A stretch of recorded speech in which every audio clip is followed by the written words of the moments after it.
Hi folks, I'm Phil Medcalf from Alpha Marine Photography, and in this video I'm going to take a look at the INON S220 Strobe.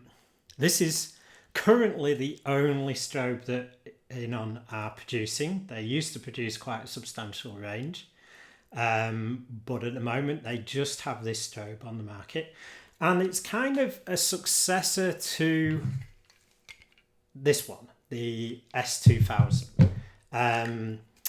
It's similar size. It's actually a fair bit bigger, but it takes a lot of characteristics from the S220. So the kind of basic form, shape, and things. Obviously, the red color, though they did do the D2000 and then the D200, which were also red. But there's a lot of things that have been changed. This is sort of taking on a lot of the things that were criticised about the S2000 in the past. A lot of things that in actual fact, if you knew how the various things worked on the S2000, weren't actually much of an issue. In fact, some of them I actually thought were good design ideas, but people didn't get their heads around how they were meant to work. So a lot of things have been changed to bring out this S220. So first of all, what you'll notice if you've had an S2000 is this has a domed front, whereas the S2000, if I just take off the filter, is flat fronted, and that has a big difference in the angle of the beam from the S220 compared to the S2000. So the S2000 had an angle of 105 degrees by 95 degrees. The S220 has a whopping 140 degree by 100 degree beam. So it's much wider on the horizontal than the S2000. If you add the filter that comes with it, which bayonets onto the strobe, you get a much increased, a somewhat increased, should I say, angle. So it goes from 140 on the horizontal to 150 and 110 degrees on the vertical instead of 100. So you get a seriously wide beam. One of the sort of linked sort of things that INON quote about this strobe is that you'll get on its own, you get it without the filter on, you get a beam that has the same angle of view of coverage as the angle of view of their current wide angle wet lens, the UWL95S. So in theory, you can light your wide angle scenes with a single strobe, in theory, depending on that. Obviously depends on how far away your subject is and things like that. So, you know, it's within the sort of range of the strobe, you can cover the whole scene. You've got to sort of bear in mind, because we talk about the angle of coverage of strobes, you've got to bear in mind that the front of this strobe is smaller than the front of a lot of larger strobes that maybe have a narrower angle, but they're starting off with a wider beam to start off with. So you've got to take these things in context, but it's a seriously wide strobe for its size. The guide number, the brightness of the flash, so to speak, the output, whatever you want to call it, is 22. The little S220 that had a guide number of 20. The little S2000 that had a guide number of 20. So you gained an extra 2 on the guide number. You've gained a little bit of extra reach. Adding the filter, as with the S2000, takes some of that off. In fact, it reduces it by the same amount. So the S220 with this little filter on has a guide number of 19. The S2000 had a guide number of 17 when you put the diffuser on it like that. So you're getting sort of similar effects from adding the diffusers as you did do with the earlier strobes, but obviously it's domed to work with the spread and the design of the thing. And the nice change that I really quite like with this is the filters are bayonet fittings. So there's a bayonet fitting on the front, and this bayonets onto it, and it's pretty nice and slick to put it on. Some things are very similar. So both have a manual mode with 12 steps. Both offer STTL, which is INON's optical sync TTL. So I'm not a big fan of TTL. INON strobes offer you can use the output dial or the power dial, whatever you want to call it, to adjust the flash even when you're using TTL. But if you're adjusting the flash when you're using TTL, you might as well, in my view, use it on manual and adjust the flash and have complete control over it. So I'm not going to go into the TTL in any great detail. It works very much like the TTL on previous INON strobes. It's okay. It's by no means perfect because in my experience it's pretty much impossible to get a perfect TTL, certainly using it optically and trying to cater for more than one model and make of camera.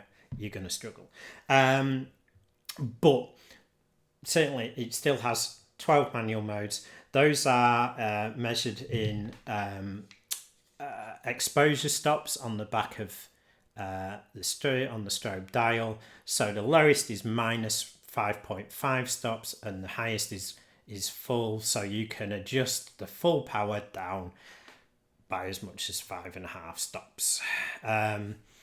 To be honest, I tend to teach people use it like a dimmer switch. So one way is going to take it lower, one way is taking it brighter until you reach the limit. You can see the controls. You have this big dial now to adjust output. Put this up against the original S2000. Let me turn that wrong way up. You can see how small the controls were on S2000. It was sold as the smallest strobe around, and the control dial was very much a different design. It was this triangular shaped one that was designed to be clicked with your thumb. One of the issues, a lot of people thought, oh, this is quite fiddly, but a lot of it, I think, was that they didn't understand that it was to be clicked with your thumb.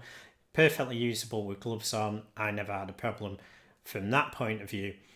Issues with it were it goes all the way round. So you could go from minimum power to maximum power. This one doesn't. You click it, and when you reach minimum, it stops. When you reach maximum, it stops. So from that point of view, I think it's better. You at least know, right, I've gone all the way clockwise. I'll have reached full power. I've gone all the way anti-clockwise. I've reached minimum power. There's a little marker on the actual strobe, so not on the dial. You move the dial to line up with the marker, and that's what you've got it set to.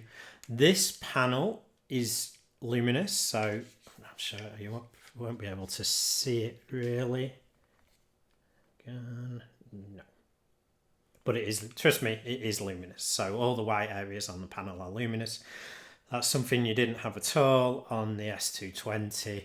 And then you have a fairly simple raised switch that gives you TTL, manual, off.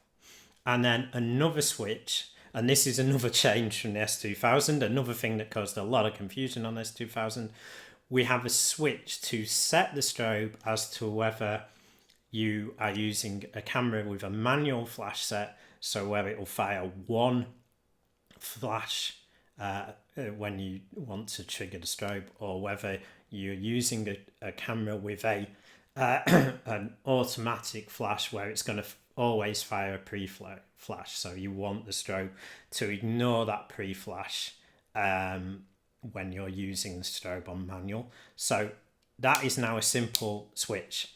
If you know the S2000, you'll be aware that that system was here, and instead of a conventional switch, you have this big screw that you'd unscrew, and to set it to manual flash mode, so no pre-flash, you would put in a magnet into a thing and then put this screw back in.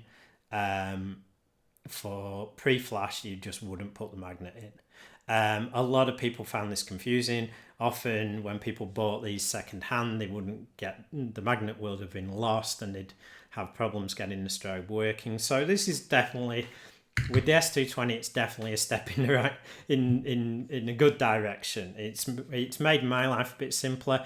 Of course, I did, as a INON dealer, I did used to sell replacement magnets quite regularly, but yeah, I didn't make a fortune selling magnets that cost a couple of pounds. So yeah, not a great loss, and it does make this a simpler strobe to operate.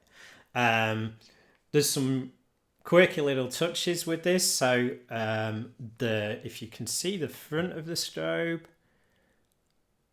you can see it's got 4 little ridges.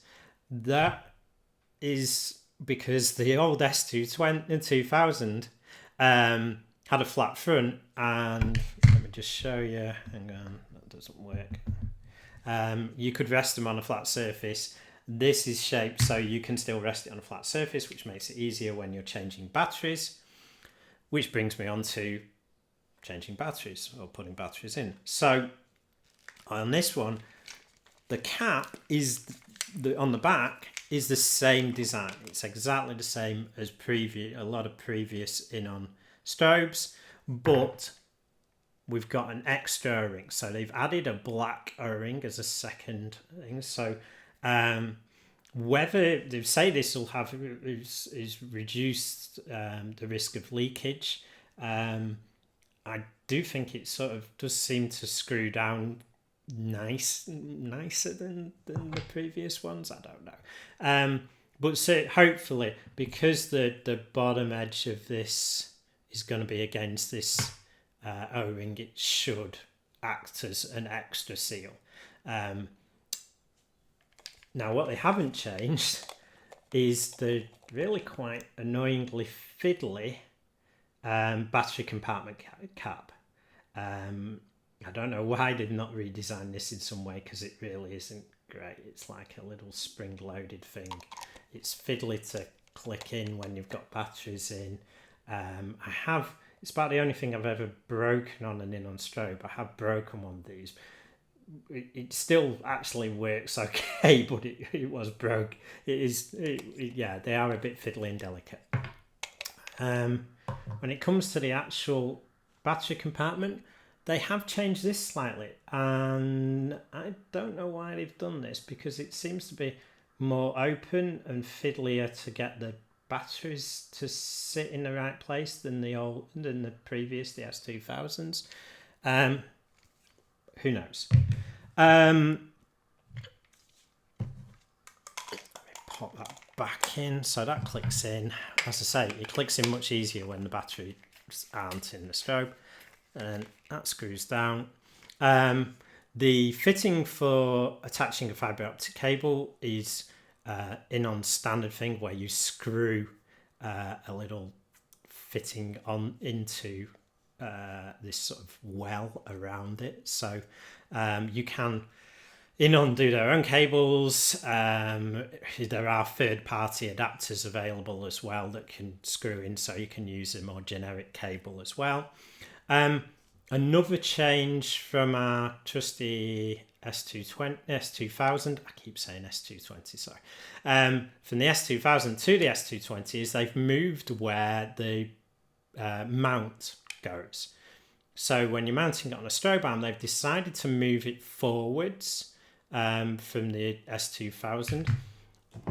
They say that'll add more flexibility. I'm not sure. Let me just, hang on, I've not got the key for that.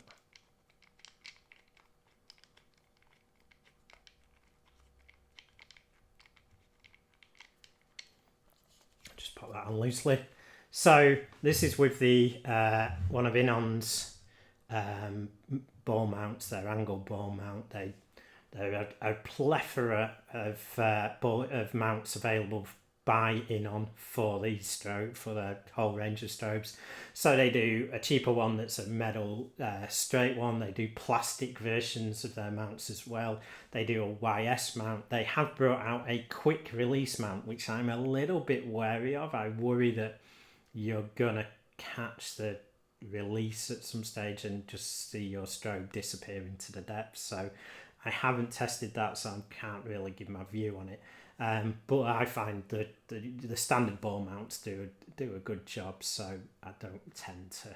I'm not pushing the quick release system as yet.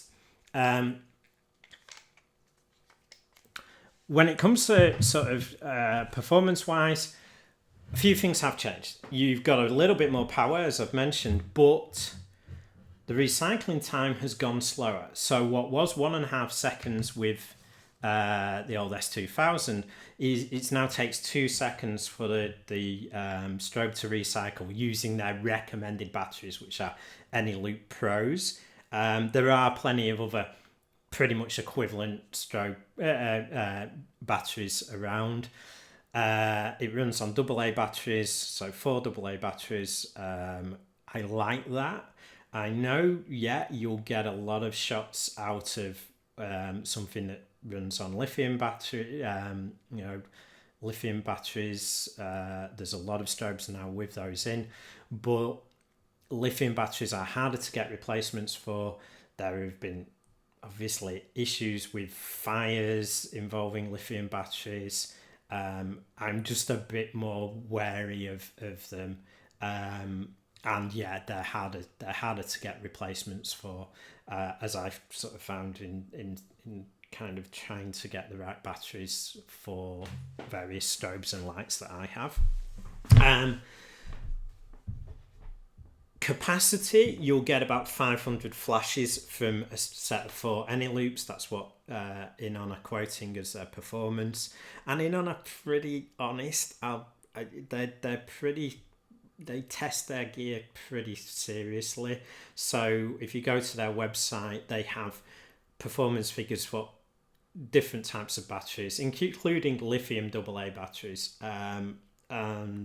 You'll get, if you go with the recommended Eneloop Pros, they reckon 500 flashes at full power out of a set of charged batteries. Again, less than the S2000, 570 flashes from the S2000. So that little bit of extra power is, and possibly somewhat larger flash tube is coming at a price of recycling time and capacity. That said, I very rarely use my strobes on full power. It's pretty cheap to have another set of AA batteries that you can have charged, ready to change after a couple of dives. So I don't think either of those sort of things is a massive issue. Fast recycling times can be a bit of a double-edged sword as well. So you can, certainly with some strobes, if you blasting away, you can overheat them, you can damage the flash tubes. Quite a few strobes have lockout, so it'll suddenly just stop working to protect you from burning out your strobe. I don't worry too much that yes, it is a little bit slower than the previous models, but I wouldn't worry too much about that. there are a couple of interesting accessories for this. So it comes with an ND filter. Now, this is a demo one, and I didn't get the ND filter with it. So if you don't know what an ND filter is, it stands for neutral density filter, and basically it's like a dark version of this. A neutral density filter cuts out all wavelengths of light equally. The reason why they've included it with the S220 is it gives you a sort of set of much lower output settings on your strobe. You just take this off, put the ND filter on, and the maximum guide number goes from that 19 with this filter down to 5.6. So it vastly cuts out the amount of light. I think it's something like 4 or 5 stops of exposure that it cuts out. That can be useful if you're wanting to do, macro photography with very large apertures where you're struggling to get the light close and at the lowest settings not end up with an overexposed picture. So there are uses for it. I maybe found this more useful. I sort of, in my head, having tested this out in Scotland and done some macro shooting with the S220 in Scotland, yeah, I feel that even though the guide number is only a little bit more, it's slightly more useful because it's that little bit more powerful, having an ND filter than it is on the old S2000. So yeah, I was surprised that it is included because it is a bit of a niche object, but hey, not a bad thing. Weight wise, this is heavier than its predecessor. It's a little bit bigger, obviously. So it's something like 463 grams instead of 410. So they've added 50 grams. But because it's bigger, it's a little bit less negatively buoyant, or a little bit more buoyant. It's got a weight in water of 50 grams instead of 69. So it's, yeah. And that's because it's bigger, because the actual body is somewhat bigger. It's basically less dense. As a usable strobe, I think it's a really good option.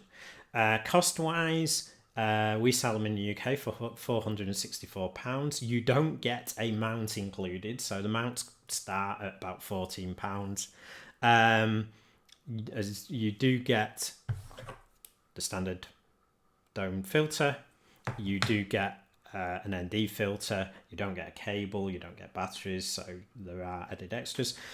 But considering the width of its beam, considering the extra little bit of power, I think it's a good buy as a strobe. The one thing that I do have an issue with at the moment is INON have not brought out a snoot for it. If you don't know what a snoot is a device for narrowing the area that the strobe lights. Now, bear in mind the strobe is really, really wide. Some way of narrowing it down would be quite useful. And the normal sort of snoot sets that INON have done for their other strobes can be used for making a very small beam of light, but also for just almost what you'd call a beam limiter, just to narrow it down.